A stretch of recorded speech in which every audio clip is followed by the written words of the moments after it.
इतिहास के माथे पर अगर सबसे गहरा घाव देखना है तो 1704 20 और 27 नवंबर की वो बर्फीली रातों को देखा। ये वह हफ्ता था जब वक्त की नब्ज ठहर गई थी। ये सिर्फ 7 दिन नहीं थे, ये जुल्म के हिमालय और सत्य के कतरे के बीच का एक महायुद्ध था। एक तरफ वो सल्तनत थी जिसकी सत्ता की भूख आसमान तक निगलना चाहती थी, दूसरी तरफ 7 और 9 साल के वो मशाले जिन्होंने अपने लौ से इतिहास के अंधेरे को हमेशा के लिए मिटा दिया।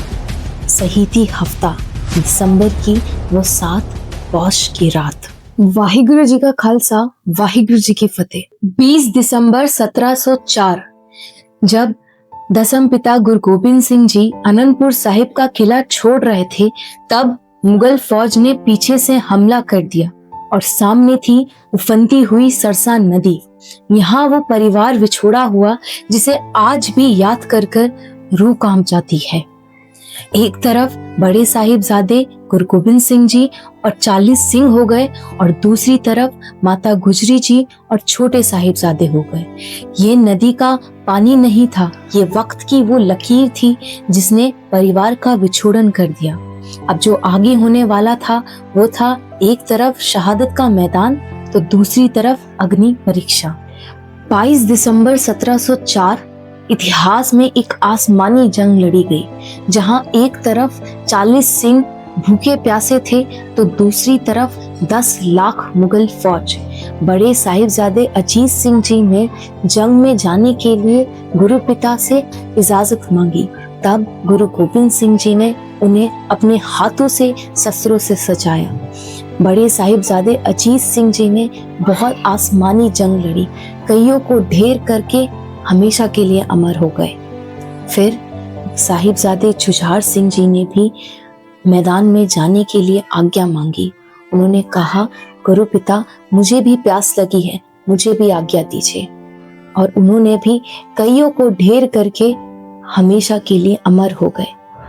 इससे ये साबित हुआ कि जब बाजुओं में ताकत हो तो एक सिंह 10 लाख पर भारी पड़ सकता है, जिसकी गवाही आज भी चमकौर की मिट्टी देती है। जहां बड़े साहिबजादों ने मैदाने जंग में अपना जज्बा दिखाया, उधर छोटे साहिबजादों ने अपनी फौलादी जिगर से माता गुजरी जी, छोटे साहिबजादे जोरावर सिंह जी, छोटे साहिबजादे फतेह सिंह जी को उनका रसोइया गंगू अपने घर लेके आ गया, लेकिन वो लालच का शिकार हो गया और चंद सोने की मोहरों में उसने अपना ईमान बेच दिया और माता जी को और छोटे साहिबजादों को वजीर खान के सिपाहियों के हवाले कर दिया।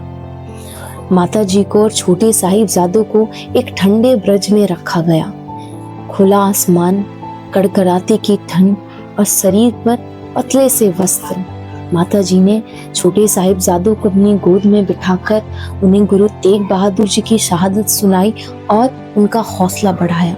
जहां जुल्म अपने पैर पसार रहा था, वहां दूसरी तरफ इंसानियत भी अपनी मिसाल दे रही थी। भाई मोतीराम मेहरा जी, जो वजीर खान की रसोई में काम करते थे, उनसे ये देखा नहीं गया और छिप छिपाकर सिपाहियों को रिश्वत देकर उन्होंने माता जी को, छोटे साहिबजादों को गर्म दूध पिलाया। वे जानते थे कि अगर पकड़े गए तो इसकी सजा मौत होगी, लेकिन उन्होंने इंसानियत को चुना। और जब बाद में वजीर खान को पता चला तो भाई मोतीराम मेहरा जी के पूरे परिवार को कोल्हू में पिसवा दिया। ऐसी वफादारी को हमें कोटि कोटि प्रणाम करना है।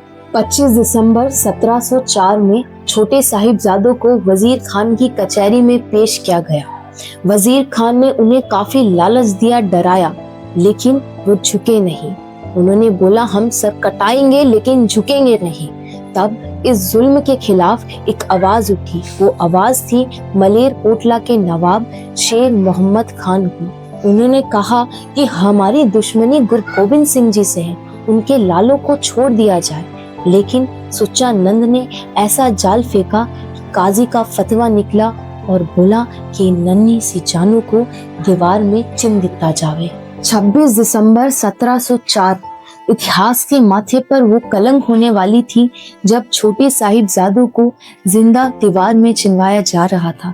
लेकिन इनके चेहरे पर एक खौफ की लकीर नहीं थी, बल्कि वो लोग ये सोच रहे थे कि उनमें से सबसे पहले कौन गुरु तेग बहादुर जी से जाकर मिलेगा। उन्होंने आखिरी सांस तक जपजी साहिब जी का पाठ करा और हमेशा के लिए अमर हो गए। जब ये खबर माता गुजरी जी को मिली तो उन्होंने भी अपने प्राण त्याग दिए। लेकिन जुल्म इधर ही नहीं ठहरा था। वजीर खान ने शर्त लगाई कि ये जमीन का टुकड़ा अंतिम संस्कार के लिए तभी दिया जाएगा जब कोई इसे खड़ी सोने की मोहरों से ढकेगा।